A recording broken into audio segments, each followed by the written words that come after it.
एक आदमी ने एक बहुत ही खूबसूरत लड़की से शादी की। शादी के बाद दोनों की ज़िंदगी बहुत प्यार से गुजर रही थी। वह उसे बहुत चाहता था और उसकी खूबसूरती की हमेशा तारीफ़ किया करता था। लेकिन कुछ महीनों के बाद लड़की चर्म रोग से ग्रसित हो गई और धीरे धीरे उसकी खूबसूरती जाने लगी।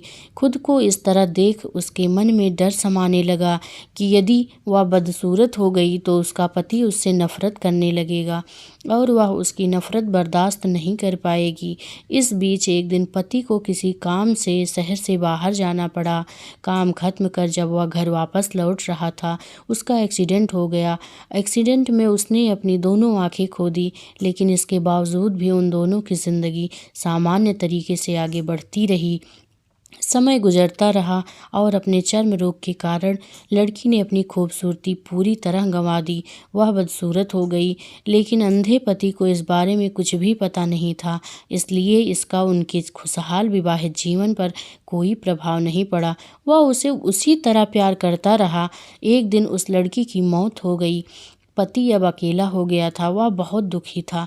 वह उस शहर को छोड़कर जाना चाहता था।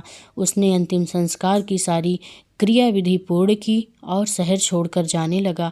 तभी एक आदमी ने पीछे से उसे पुकारा और पास आकर कहा, अब तुम बिना सहारे के अकेले कैसे चल पाओगे? इतने साल तो तुम्हारी पत्नी तुम्हारी मदद किया करती थी। पति ने जवाब दिया, दोस्त, मैं अंधा नहीं हूँ।